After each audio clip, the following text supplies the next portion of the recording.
कक्षा 12 हिंदी पढ़ने वाले जितने भी छात्र हैं ध्यान दें।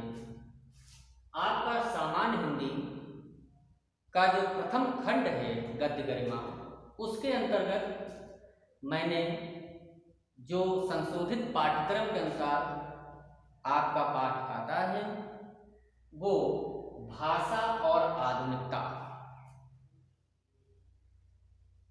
है, जिसके लेखक प्रोफेसर जी सुंदर रेड्डी जी हैं। मैंने उनके जीवन एवं साहित्यिक व्यक्तित्व के बारे में बताया है। अब हम इनके पाठ के बारे में कुछ बताते हैं।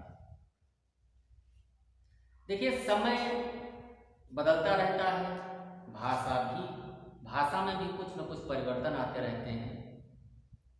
जैसे इससे पहले खड़ी बोली भाषा थी, फिर उस खड़ी बोली भाषा को शुद्ध रूप दिया गया। भाषा का जो प्रभाव है वो थोड़ा बदल गया। तो भाषा के बारे में इससे पहले छोटी क्लासों में 9th में 10th में बताया जा चुका है,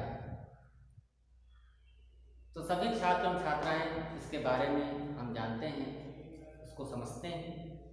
तो हम इस पाठ के बारे में बताते हैं कि रेड्डी जी ने भाषा और आधुनिकता कि भाषा क्या आधुनिक समय में क्या महत्व है उसके बारे में उन्होंने वर्णन किया है इस पाठ में। तो जैसा कि सभी लोगों को ज्ञात है कि पाठ पढ़ने के बाद उसमें गद्यांश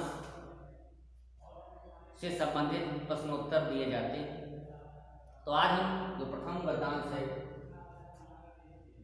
उस गद्यांश का संकेत के रूप में मैंने लिख दिया है, उसको पढ़ने के लिए जा रहे हैं और उसको समझाएंगे, फिर उससे संबंधित जो प्रश्नोत्तर होंगे उसको बताएंगे।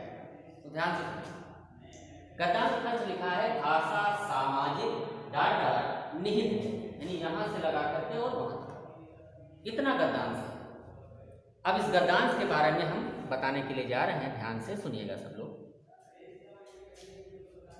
भाषा सामाजिक भाव प्रकटीकरण की सुबोधता के लिए ही उद्दिष्ट है, उसके अतिरिक्त उसकी जरूरत ही सोची नहीं जाती।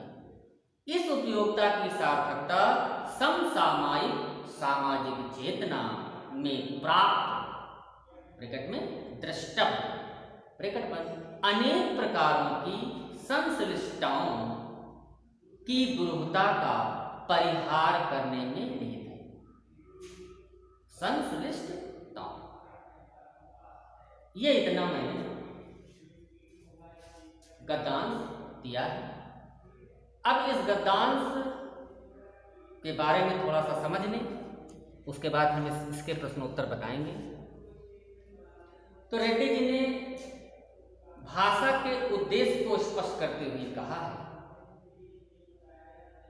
कि भाषा का सर्वप्रथम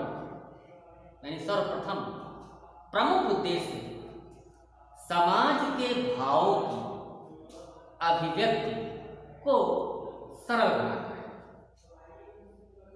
यानी भाषा सामाजिक भाव प्रकटीकरण की सुबोधता के लिए उद्दिष्ट मतलब उद्देश्य है।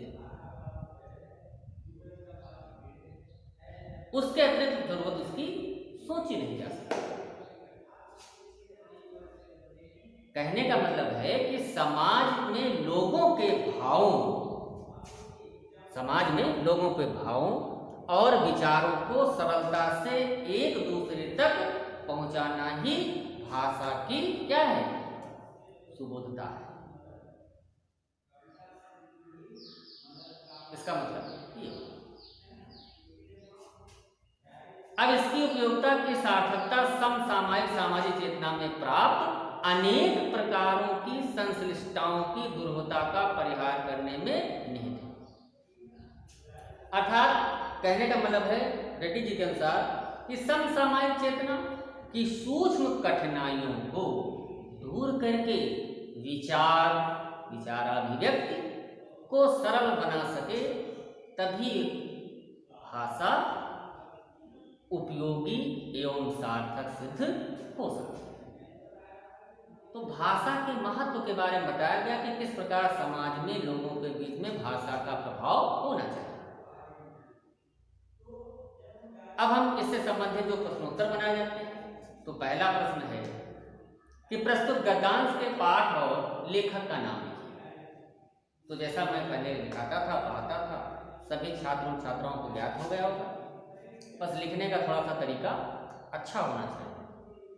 तो प्रस्तुत गद्यांश हमारी पाठ्य पुस्तक हिंदी ब्रैकेट में गद्य गरिमा के भाषा और आधुनिकता नामक शीर्षक से अवतरित किया गया है, जिसके लेखक तेलुगु और हिंदी साहित्य का तुलनात्मक शोध करने वाले महान साहित्यकार प्रोफेसर जे सुंदर रेड्डी जी हैं। तो ये लेख के माध्यम से मैंने वीडियो संबोधित किया है, इसको ध्यानपूर्वक समझना और इस लेख को अपनी कॉपी पर लिखना, और इसके आगे का जो अंक होगा वो इसके बाद बताया जाएगा।